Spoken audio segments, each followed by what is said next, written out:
Salutare, dragi prieteni! Astăzi am revenit cu un nou vlog și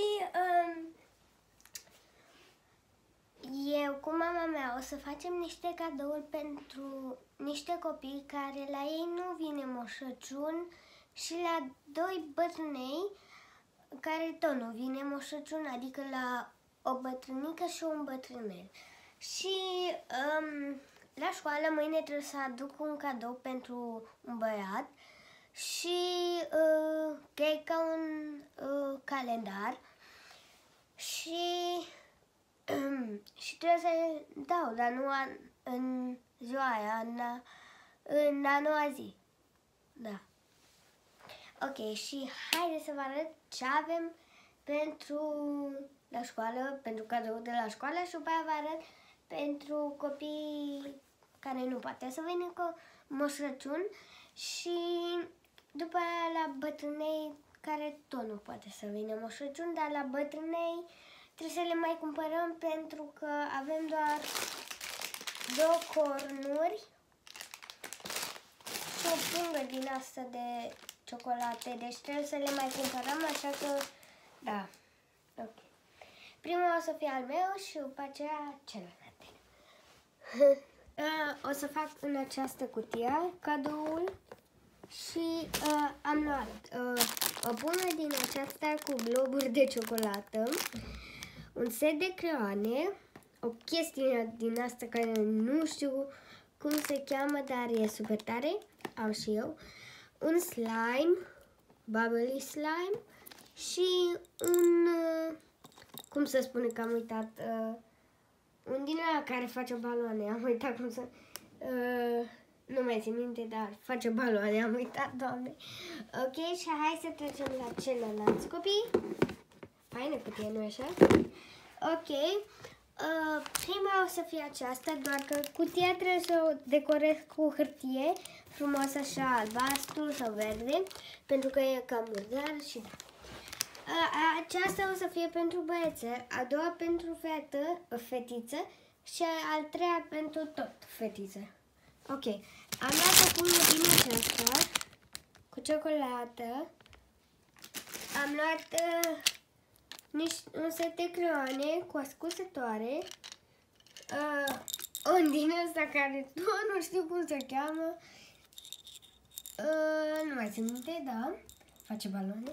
O chestie din asta care am avut și eu la al meu. Ok. După aceea două cornuri, unul cu ciocolată, unul cu vanilie. Ok. După aceea avem un set de carioci, o carticică de colorat cu pești și aceste bomboane. Hai să le punem la loc.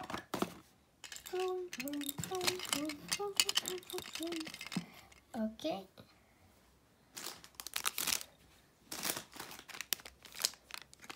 La băiețel deja am arătat ce l-am luat.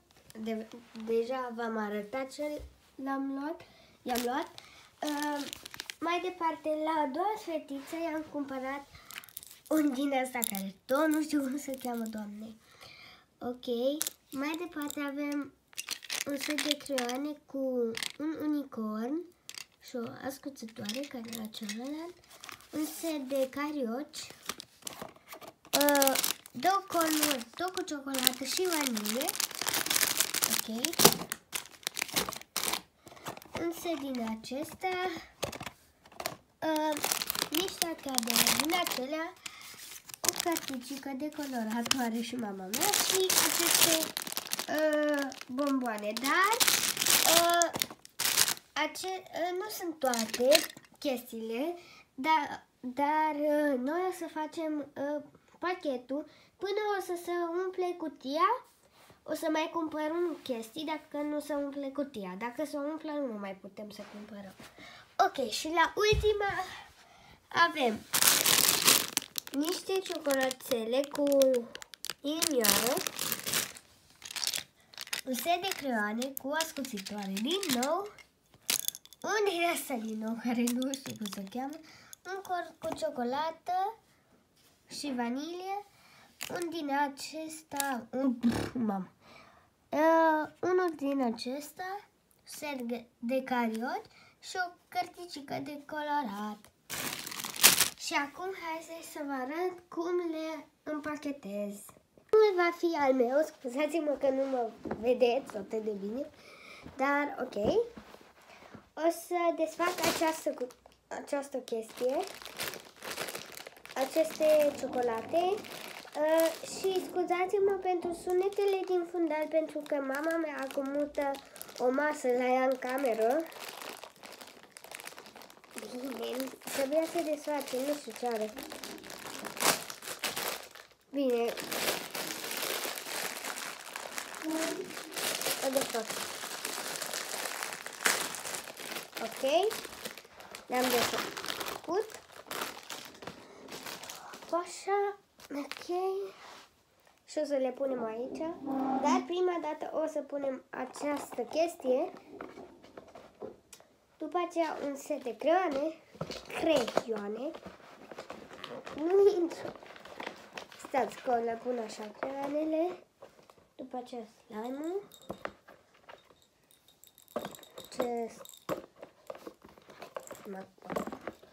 Ce să pun? Ce-o fi? Cum să numim? Ok. După aceea o să pun și aceste ciocolățele. Și pe aia o să vă arăt cum arată în interior. Ok, arată cam așa. Ok, se vede bine. Aici am creioanele. Ok, nu se vede. Ok. Și așa arată. Ok, acum la băiețel. Acesta l-am terminat pe acesta de la școală. Ok, punem cutia. Și acum hai să trecem la băiețel. O să îl pun aici. Nu știu dacă o să stea. Ok, fix. Prima dată, bine, la băiețaș trebuie să fac cutia, dar până atunci o să fac cutia și o să fac de fapt, scuzați-mă. Bine, trebuie să pun altundeva. Pentru că aici nu merge. Ok, cred că merge. Ok. Și la băiețaș nu o să fac acum, așa că o punem deoparte. Și chestia la băiețaș.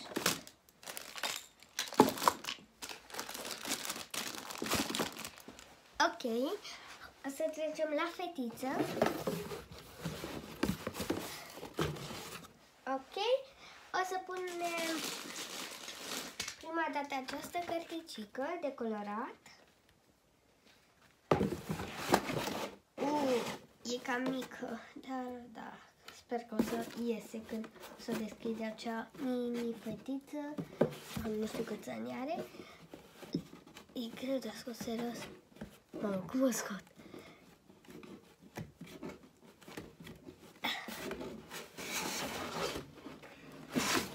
E super greu de scos, așa că nu știu ce să fac. Dar sper că la cealaltă fetiță o să intre. Hai că intră. Bine, a intrat un pic. Acum o să pun aceste seturi de cariot. Să pun această chestie. Să pun ciocolată și con cu ciocolată și aceste acadele. Să nu uităm de acadele. Ok.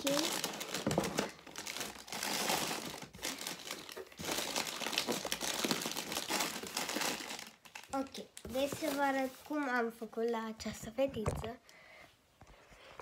Am făcut cam așa. Se vede? Da. Ok, și acum să trecem la ultima cutie. Ok, pe aceasta am terminat-o. Așa, punem deoparte. Și acum trecem la aceasta. Ui. Ok, o să punem la fel, prima dată această cărticică. Wow, la această fetiță intră cărticica de colorat, bravo. Ok, după aceea cariocile, partea aia. După aceea acesta este în partea aia. Chestiile astea aici. Ciocolatele aici.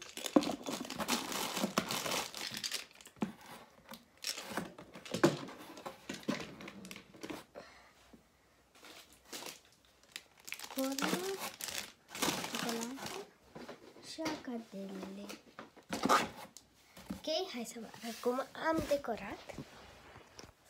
Și cam așa am decorat.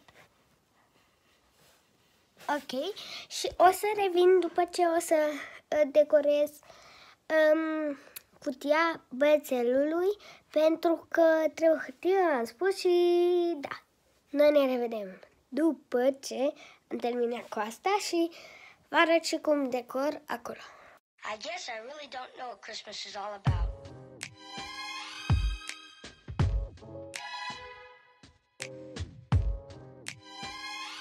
Isn't there anyone who knows what Christmas is all about?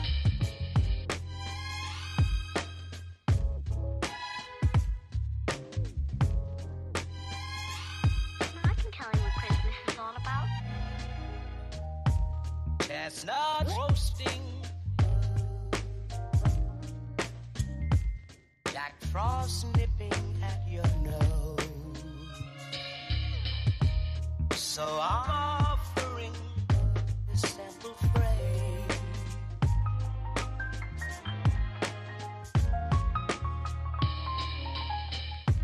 Although it's been said many times, many ways, Merry Christmas to you.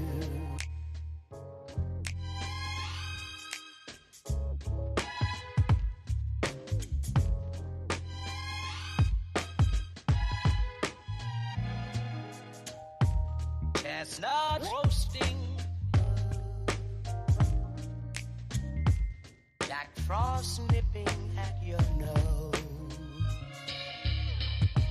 So I'm offering this simple phrase. Am revenit, am făcut cutia, am pus dulciurile și cred că ați văzut cum le-am pus. Și am ales eu cu frățiorii mei, și scuzați-mă că e așa dezordine, dar o să fac curat.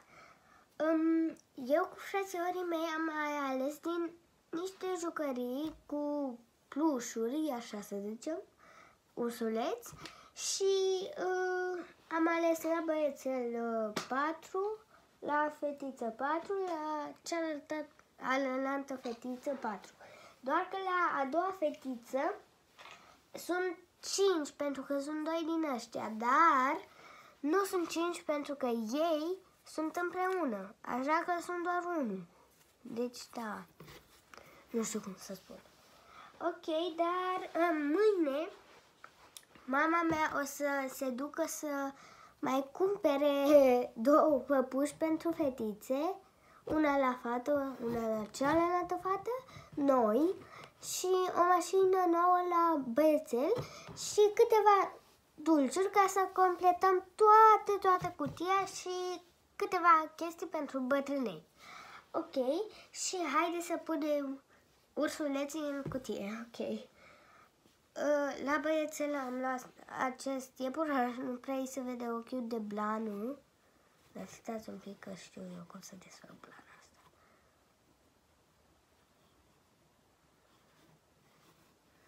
Așa. Se vede ochii, ok. Să o pun aici. Cred că o să se completeze până o să... Am luat un joc din acesta cu broscuțe, cu biluțe, care trebuie să pui biluțele în gaură. Să-i pun i-am luat acest mini ursuleț și acest mini ursuleț, bine, e așa, și mare și mic.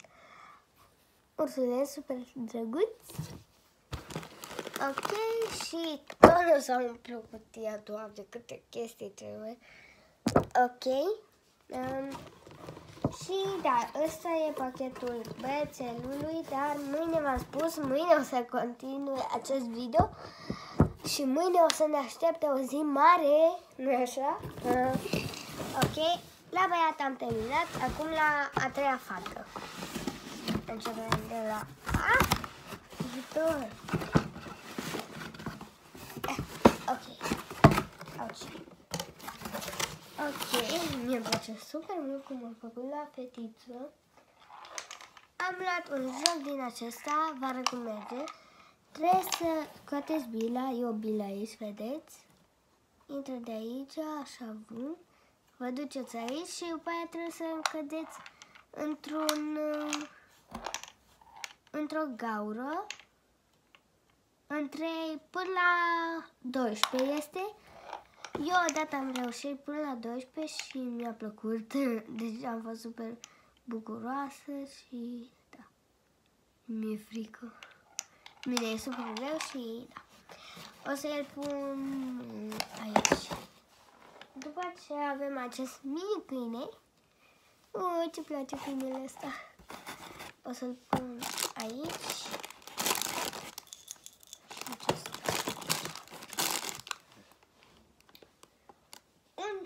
Mini hipopotam. Ok, e super drăguț, nu așa?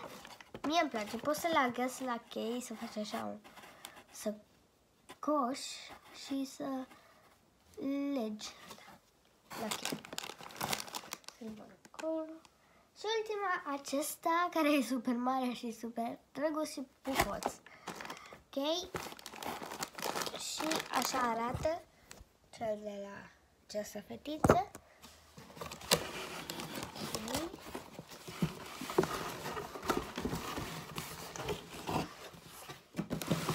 Ok, și acum a doua fetiță. Scuzați-mă că am închis camera, am închis-o din greșeală. Ok. La a doua fetiță i-am pus acest doi căței, care e doar unul. Da, v-am spus. O să-i pun aici. Această prințesă, cred că vă dați seama ce prințesă e aceasta. Această prințesă e de la acel mini om sau da, cu o căciulă roșie sau este și verde, cu un M pe el și nu știu cum se cheamă. Și aleargă super repede, deci îmi place mult jocurile lui și da. E o prințesă care îi se învârte, da, umbreluța. Ok? După aceea avem ce joc, la fel, punem aici. După aceea, ultimul, acest e mini iepuraș. Bine, e super mare, cum să spun mini, dacă e super mare. Și așa arată. Stați un pic că... Zici că e numai jocuri acolo. Ok, și mâine o să continui acest video. Dar pe cadoul meu o să-l împachetez deja pentru că mâine trebuie să-l duc și haideți să-l împachetăm. Și arată super fain. I-am mai pus un con. Era prea puține și de aceea. Ok, hai să... am două hârtii de Crăciun, o am pe aceasta și pe aceasta. Eu cred că o să pun pe această roșie, dar prima dată să tai colțurile urâte, care nu-mi plac.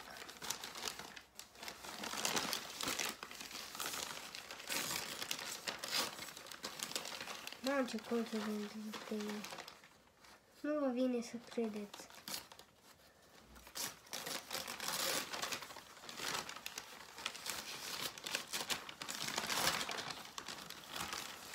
Ok.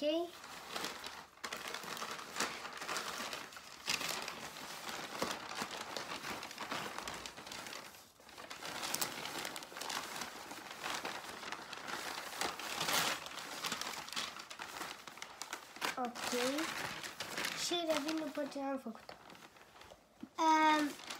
Prieteni, mama mea o să mă ajute la împachetarea cadourilor, adică pachetul de la școală, și mâine o să împachetăm celelalte cadouri și haideți să începem. I guess I really don't know what Christmas is all about.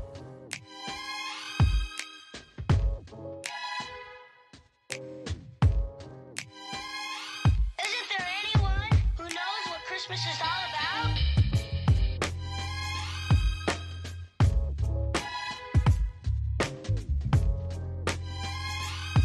I can tell you what Christmas is all about. Chestnuts roasting, Jack Frost nipping at your nose. So I'm offering this simple phrase. Deci acum eu cu mama mea o să desenăm un brad, Although it's pe been said o hârtie many verde. times, many ways, Cadoul am Merry terminat, Christmas. ați văzut ce fain a fost. Mama mea împachetează super bine cadoul și îmi place mult. Și acum haideți să vedem cum face mama mea un brad.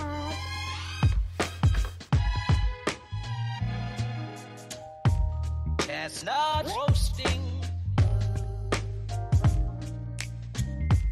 Jack Frost nipping at your nose. So I'm offering this simple phrase.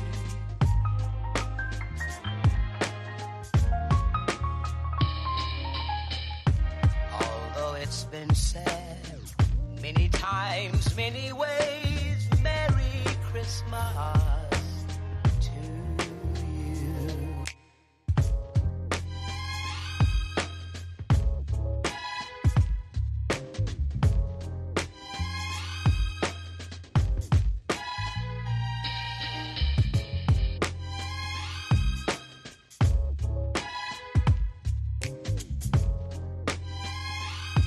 I can tell you what Christmas is all about. Although it's been said many times, many ways, Merry Christmas.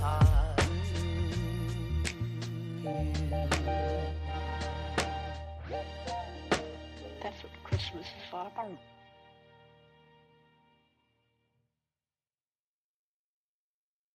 I guess I really don't know what Christmas is all about.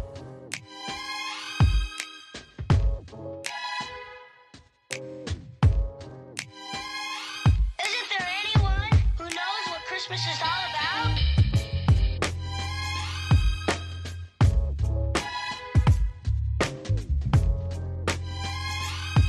I can tell you what Christmas is all about. Chestnuts roasting, Jack Frost nipping at your nose. So I'm offering this simple phrase.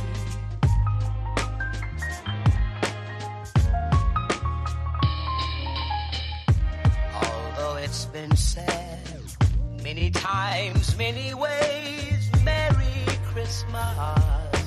Prieteni, această chestie care am făcut-o cu mama mea, adică acest cadou cu acest brăduț și vată, ca cum se spune, zăpadă, putea să fie un DIY, doar că, na, am făcut în acest video, deci, da, o să fie un video super, super, super lung și da, trebuie să fac curat pentru că e ca mizerie în camera mea și da. Aici știți de ce scrie numărul 9 pe el? pentru că în a noua zi o să dau cadou copilului care l-am pe Tyla, e un băiat din clasa mea și într-o zi o să mi-l dea și el cadoul meu și eu să-i dau banii. Trebuie să dăm banii așa.